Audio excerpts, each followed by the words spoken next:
Hello, welcome to our One Digital Agency Basics tutorial on what is SEO and why does it matter. Essentially in this video, we're going to be exploring some of the basics of an SEO campaign. If you're interested in doing some SEO work for your site, what should you be expecting? What kind of work will One Digital be doing on an SEO campaign? And going through a glossary of terms of some of the things you might hear us say during an SEO campaign. We hope it's informative, and yeah, let's get right down to it.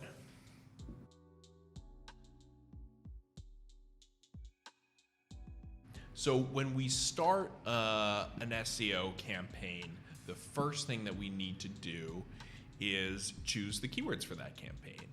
They are the building blocks of every SEO campaign, not just that we do, but that anybody does. So what are keywords? They are search terms that we want your business to rank better for. If I was, let's say, working on SEO for One Digital Agency, I might want to rank for a search term like eCommerce SEO agency. When we get a new client, the first thing we do is we learn about their business, about their goals, about their products and categories, and identify where the keywords that are achievable for where they are with their ranking with Google right now intersect with what's relevant and what gets a person sales. So how do we figure out where that intersection is?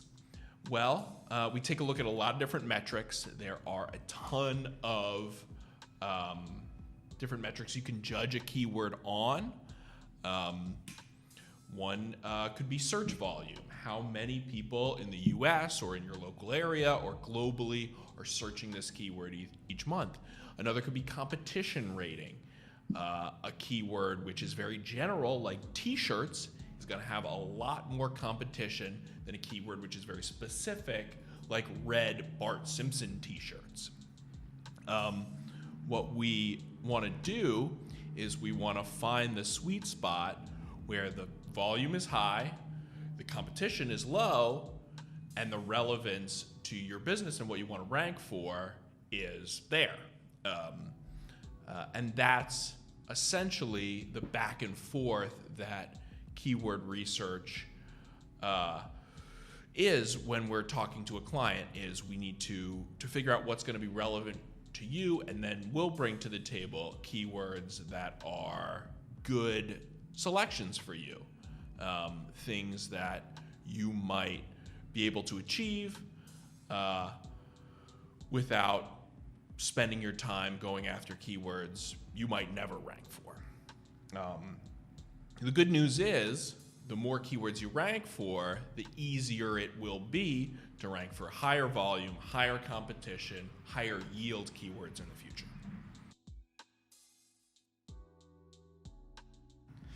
So a high value page consists of a lot of good content.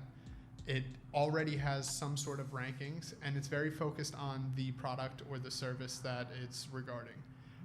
So using high value pages, we're able to add on to that and build with that and add keywords and whatnot in order to increase those rankings and increase the traffic.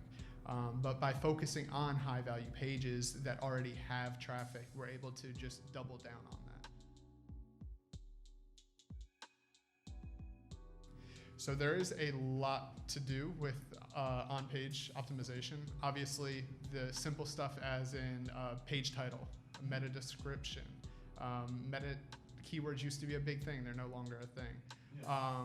And then moving on to actual content, you want to focus on headers, header 1s, header 2s, header 3s if you're feeling ambitious. And then also just building the content, making sure that your keywords are exactly the way you want them and that you're using synonyms and you're not stuffing those keywords.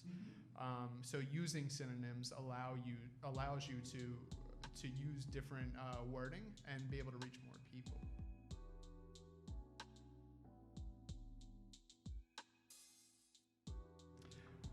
Yeah, and that's a lot of strategic planning beforehand. But the main thing is just keyword research and understanding the client. By understanding what it is they do, what it is they sell, and the verbiage that people use to find that, we're able to figure out how to word those keywords, and then we're able to transfer that and find out the volumes for those keywords and how often they're searched, who's competing with those keywords. So if you have a high competitor who's ranking better than you are for that, we're able to kind of narrow that down and figure out which ones we need to focus on more. So if there's similar keywords that we're using, but your competitor is using a very specific wording for your same product, we can start using that to beat the competition. With SEO, pretty much how this works is, obviously you have your content, but in order for Google to see your website, it actually sends out what they call crawlers. Some people call them robots. Terms are interchangeable. And essentially what is happening is, your website will be crawled by these robots or crawlers, and it'll be technically going through your website. It's like a machine just checking out your website. What content do you have on there? What links do you have on there? And it's really just digesting the information on your website.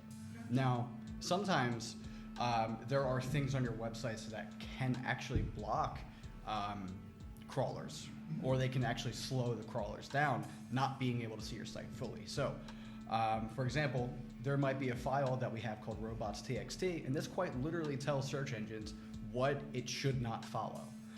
So if you have something on your website in this robots.txt file that says, hey, don't crawl this page, it won't crawl it. But that's, we'll have it on important pages, right? Back-end pages that really the search engines shouldn't see. So like my cart, my account. We don't want search engines being able to see that information. But we do want it to see information such as the homepage, right? But sometimes clients, they might have on their robots.txt file, they might have their homepage blocked. So that's a very important step we will take in the beginning, just so we can say, okay, cool, we might have the perfectly optimized site, but if a search engine can't get past this robots file, doesn't matter.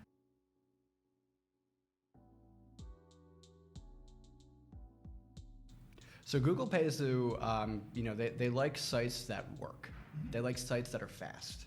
And with the internet today, people are, if I go to a website right now and it doesn't load in half a second, I'm already off.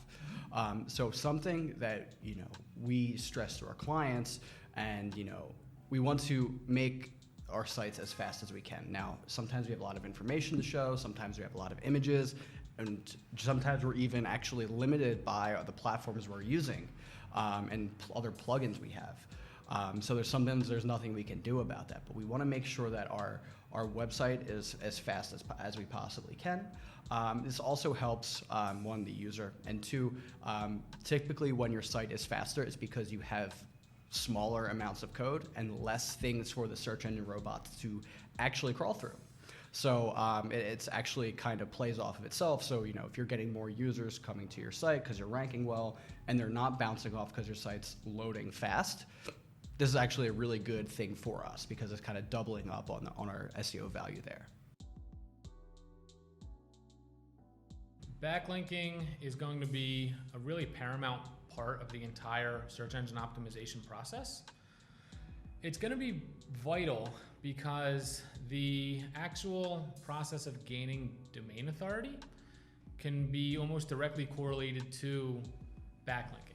Not saying it's the end-all be-all, but it is a large driver of actually climbing that ladder and getting limelight in regards to Google rankings.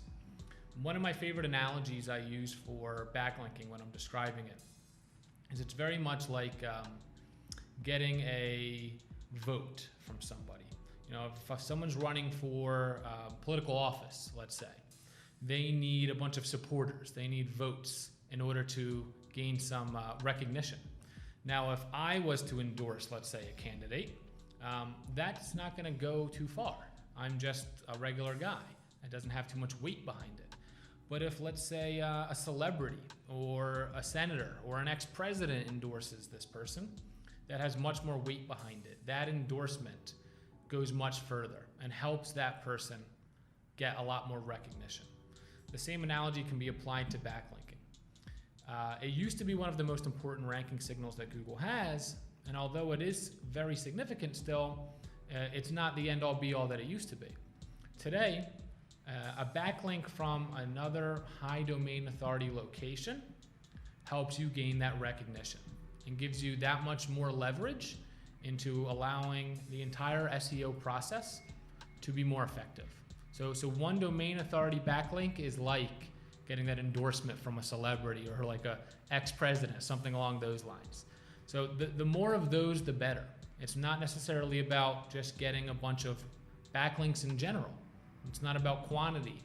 It's much more about quality. Their process consists of two primary aspects, one of which is going to be OneDigital's internal processes, areas that we know or domains that we know that not only are going to accept content, but have a high enough domain authority that's going to be worthwhile. In addition to OneDigital's content creation team actually building SEO related content and content that's relevant to our client's business and posting it on this location.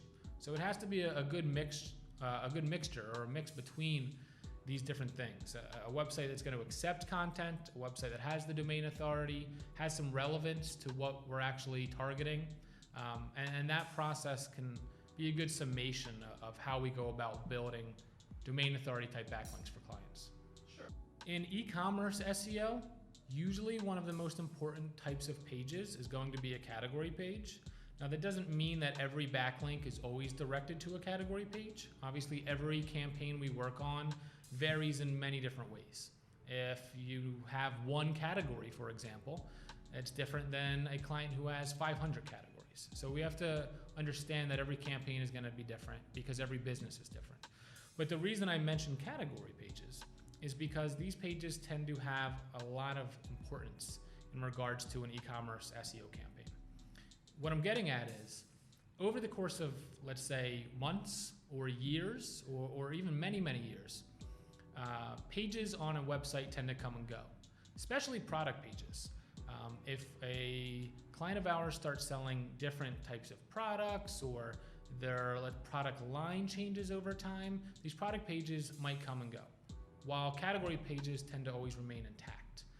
For example, if I'm selling t-shirts, at one point in time I might be selling a t-shirt, a white t-shirt with a v-neck, and at a different point in time I might be selling a white t-shirt with a crew neck. But my category t-shirts is always going to remain there. And it's important because we don't want to spend a lot of resources, time and effort driving backlinks to a page that might eventually disappear. We want to drive the most amount of domain authority to a page that's going to be prevalent for a long period of time. That was our brief tutorial on some of the basics of an SEO campaign. If you have questions, please feel free to leave them in the comments or get in touch with us directly at onedigitalagency.com. If you like this kind of video and you want to see more, you can like it and subscribe to our channel. And as always, thanks for watching.